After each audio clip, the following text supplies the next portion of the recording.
الحمد لله وحده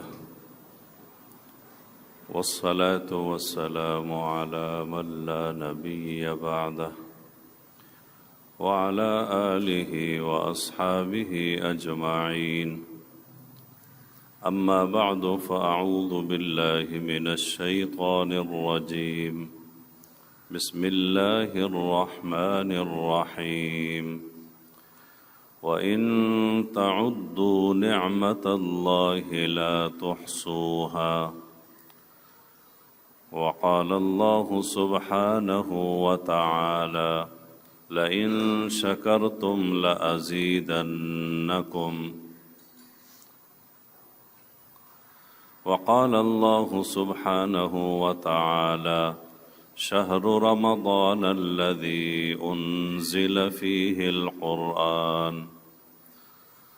وقال النبي صلى الله تعالى عليه وسلم في معنى الحديث: الصوم لي وأنا أجزي به. وقال النبي صلى الله عليه وسلم: الصوم جنة، أو كما قال النبي صلى الله عليه وسلم.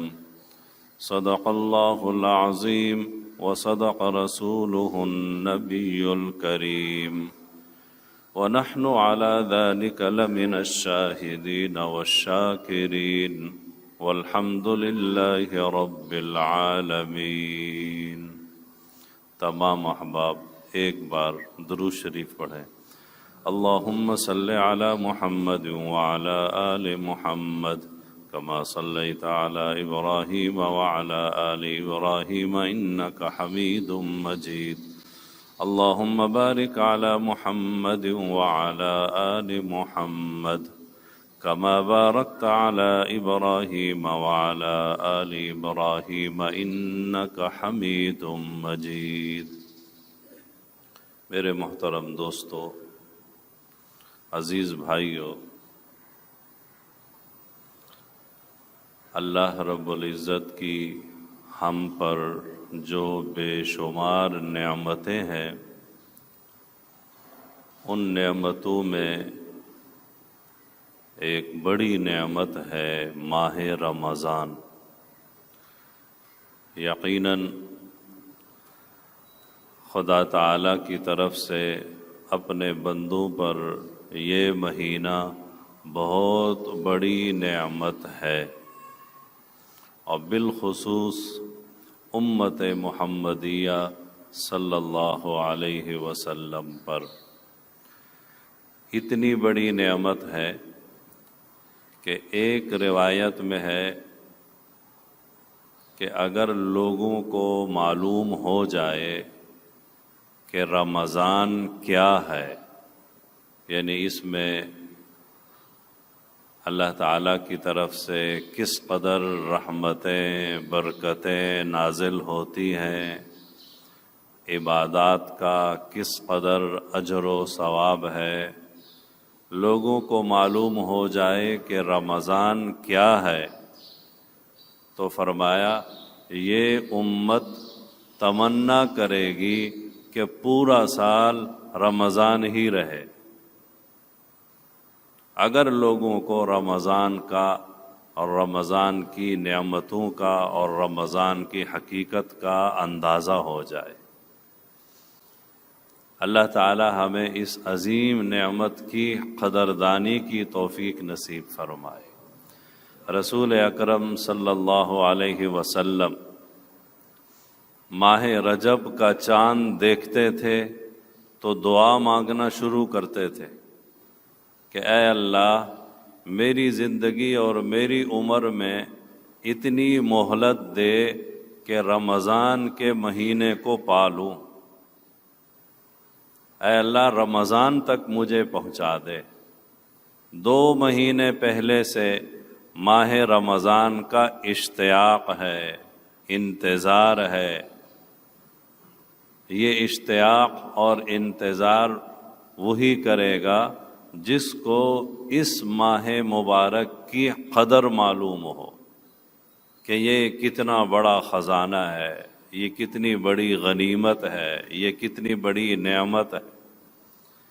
ہمارے بعض اسلاف کے بارے میں آتا ہے کہ وہ 6 مہینے پہلے سے دعا مانگنا شروع کرتے تھے، اے اللہ رمضان نصیب فرما دینا، اے اللہ ماہ رمضان نصیب فرما دینا، اے اللہ ماہ رمضان تک پہنچا دینا۔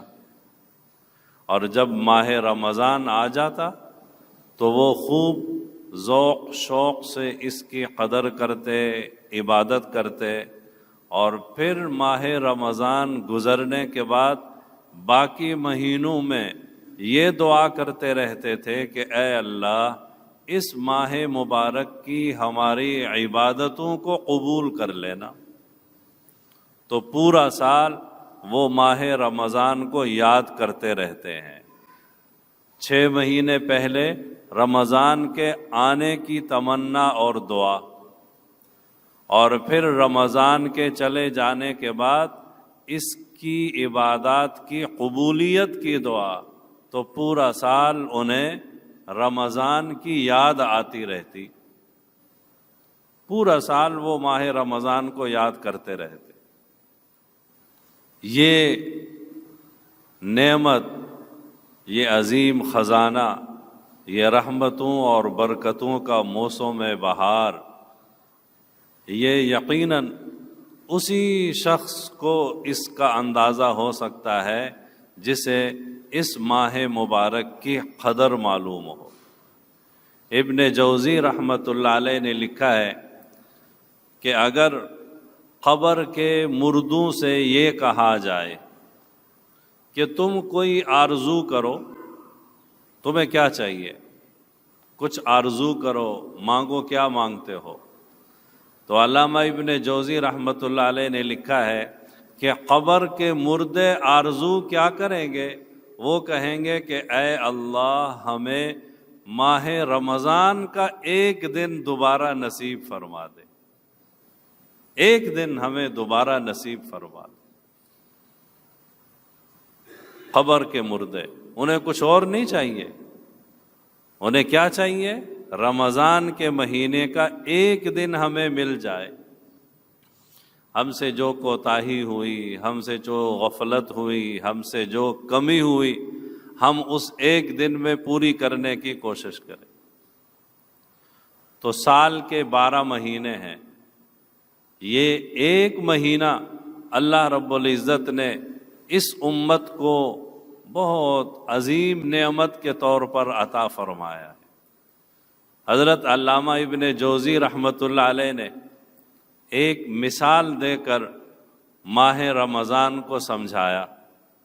فرماتے ہیں کہ ماہ رمضان کی مثال حضرت یوسف علیہ السلام کے باقی بھائیوں کی طرح ہے۔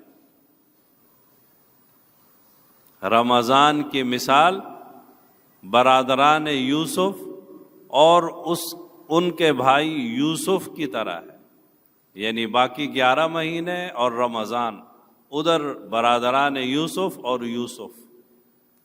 مثال دے کر سمجھا کہ جیسے یوسف علیہ السلام کے تمام بھائیوں میں سے یوسف اپنے والد حضرت یعقوب علیہ السلام کو سب سے زیادہ محبوب تھے، پیارے تھے، اسی طرح 11 مہینوں میں بلکہ 12 مہینوں میں رمضان اللہ رب العزت کو سب سے زیادہ محبوب ہے۔ یوسف سب سے زیادہ محبوب اپنے والد کو، رمضان سب سے زیادہ محبوب اللہ تعالیٰ کو۔ پھر فرمایا کہ یوسف کا حلم، ان کا صبر، ان کی بردباری تمام بھائیوں کی کوتاہیوں پر غالب آ گئی۔ یوسف کے بھائیوں نے حضرت یوسف علیہ السلام کے ساتھ جو کچھ کیا مشہور واقعہ ہے، لیکن اس کے بعد حضرت یوسف علیہ السلام نے انہیں ملامت نہیں کیا، غصہ نہیں کیا، ڈانٹا نہیں، حالانکہ وہ اس وقت بادشاہ تھے، چاہتے تو ظلم کا بدلہ لے سکتے تھے، سزا دے سکتے تھے، ڈانٹ سکتے تھے، لیکن کیا فرمایا؟ لا تثریب علیکم اليوم، اپنے بھائیوں کو معاف فرما دیا۔ یوسف کا حلم، یوسف کا صبر، یوسف کا معاف کرنا، بھائیوں کی کوتاہیوں پر غالب۔ اسی طرح اس ماہ مبارک میں ہمارے گناہوں، ہماری کوتاہیوں، ہماری نافرمانیوں، ہماری غلطیوں، ہماری سیاہ کاریوں پر اللہ رب العزت کا حلم، اللہ کی مغفرت، اللہ کی رحمت، اللہ کی برکت، اللہ کا معاف فرمانا، یہ غالب ہے۔ ہمارے گناہ جن کی کوئی انتہا نہیں، ہماری نافرمانیاں جن کی کوئی انتہا نہیں، لیکن خدا تعالیٰ کی رحمت، اللہ کی برکت، اللہ کی مغفرت ہمارے ان تمام گناہوں پر، سب چیزوں پر غالب ہے۔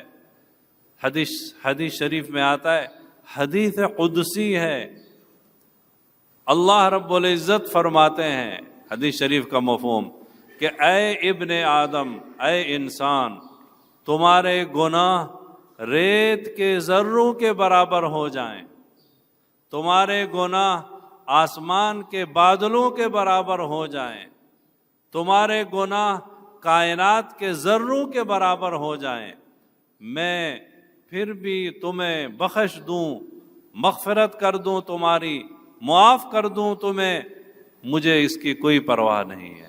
یعنی میری مغفرت تمہارے اتنے کثیر تعداد کے گناہوں پر بھی حاوی ہے، بھاری ہے، غالب ہے۔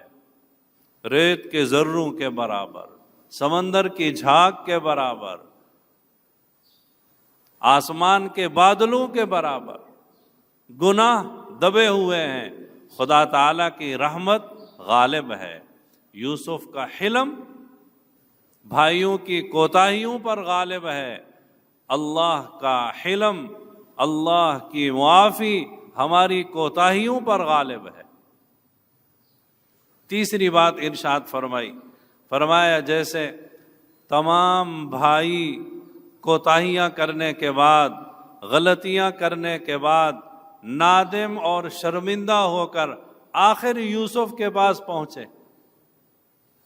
جب یوسف مصر کے بادشاہ بن گئے، والی مصر، ملک مصر بن گئے، بھائی ان کے پاس آئے، فرمایا اسی طرح ہم 11 مہینے کوتاہیاں کرتے رہتے ہیں، گناہ کرتے رہتے ہیں، نافرمانیاں کرتے رہتے ہیں، آخر پھر ہم آتے ہیں اسی مہینے میں، اور اللہ رب العزت سے امید رکھتے ہیں کہ انشاءاللہ اللہ اس مہینے کی برکت سے ہماری مغفرت فرمائیں گے، اس مہینے کی برکت سے اللہ ہمیں معاف فرمائیں۔ تو سارے بھائی لوٹ کر آئے یوسف کے پاس، ہمارے بھی 11 مہینے کے گناہ وہ لوٹ کر آئے اس مہینے کی معافی اور مغفرت پر۔ یہی وجہ ہے کہ رسول اللہ صلی اللہ علیہ وسلم نے ارشاد فرمایا، جس کا مفہوم ہے کہ وہ شخص بڑا بدبخت ہے، محروم ہے، جس کی زندگی میں ماہ مبارک آیا پھر بھی وہ اپنے گناہوں کی مغفرت نہیں کروا سکا۔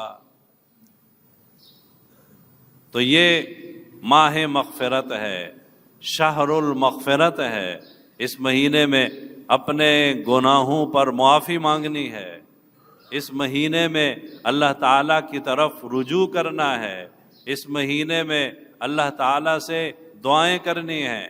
بعض روایات میں ہے کہ جب روزے دار دعا کے لیے ہاتھ اٹھاتے ہیں تو اللہ عرش اٹھانے والے فرشتوں کو بھی فرما دیتے ہیں کہ اے حاملین عرش، اے عرش کو اٹھانے والے فرشتے، تم اپنی باقی عبادتوں کو چھوڑو، روزے دار جو دعا کر رہے ہیں تم ان روزے داروں کی دعاؤں پر آمین کہو۔ فرشتوں کو اللہ حکم دیتے ہیں، وہ بھی خاص بندے، خاص فرشتے، عرش اٹھانے والے فرشتے، حاملین عرش۔ تو دیکھیے یہ مہینہ اللہ تعالیٰ کی نعمتوں میں سے کتنی بڑی نعمت ہے۔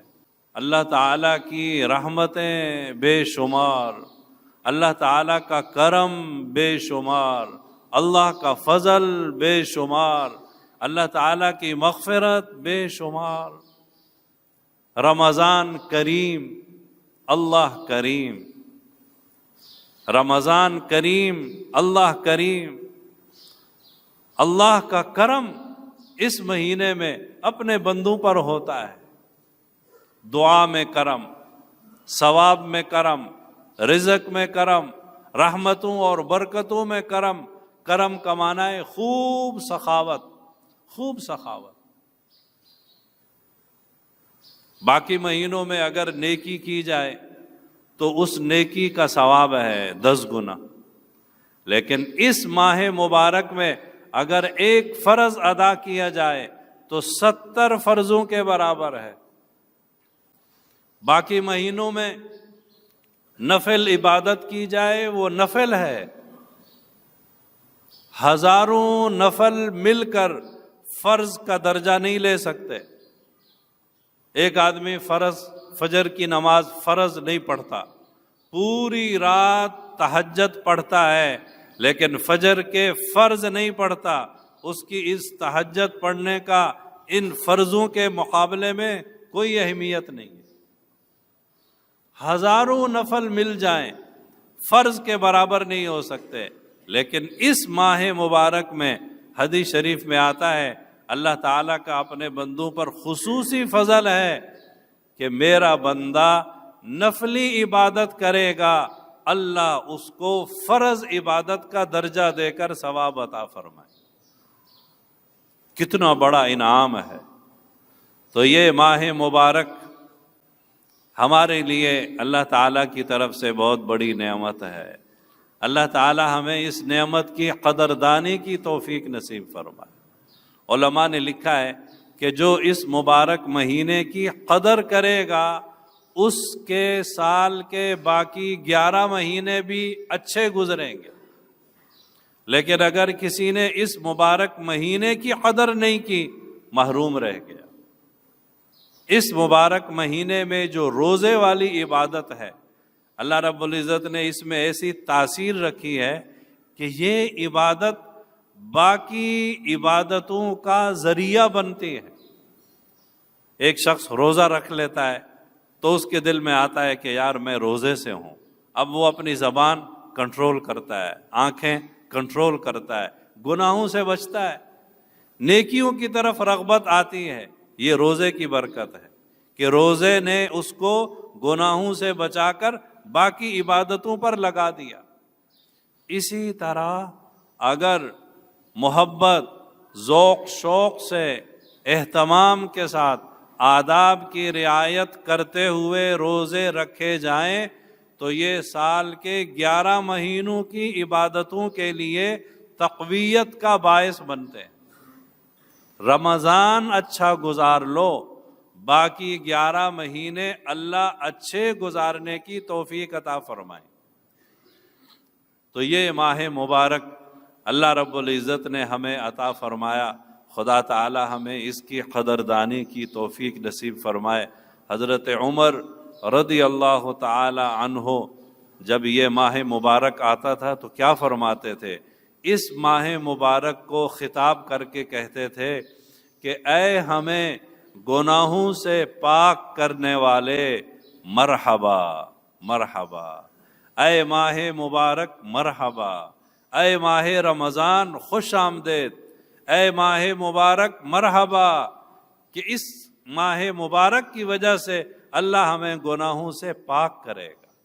تو حضرت عمر رضی اللہ عنہ اس ماہ مبارک کو اس وجہ سے خوش آمدید کہتے تھے کہ یہ ماہ مبارک مغفرت اور معافی کا ذریعہ بنتا ہے۔ تو میرے عزیزو، اس ماہ مبارک کی اللہ تعالی ہمیں قدردانی کی توفیق نصیب فرمائے، اس کا ایک ایک لمحہ غنیمت، اس کا ایک ایک لمحہ قیمتی، کوشش کریں کہ ہمارے یہ لمحات فضول چیزوں میں نہ گزرے۔ آج کل social media, internet, T V, پتہ نہیں کیا کچھ آیا ہوا ہے ہمارے ان قیمتی لمحات کو ضائع کرنے کے لیے۔ خدا را ان مبارک لمحات کی قدر کریں، ورنہ علامہ ابن جوزی رحمۃ اللہ علیہ کی وہی بات کہ قبر کے مردوں سے اگر کہا جائے کہ آپ کی کوئی آرزو، تمنا، تو وہ کیا کہیں گے کہ کاش ہمیں رمضان کا ایک دن مل جائے۔ تو اللہ نے ابھی ہمیں موقع دیا ہے، ہم ماہ مبارک کی قدر کریں، اپنے ان اوقات کو دعا میں، ذکر میں، تلاوت میں اور دینی کتب کے مطالعہ میں، اللہ تعالیٰ سے مغفرت مانگنے میں گزاریں۔ اللہ تعالیٰ مجھے، آپ کو اور پوری امت مسلمہ کو اس مبارک ماہ کی قدردانی کی توفیق نصیب فرمائے۔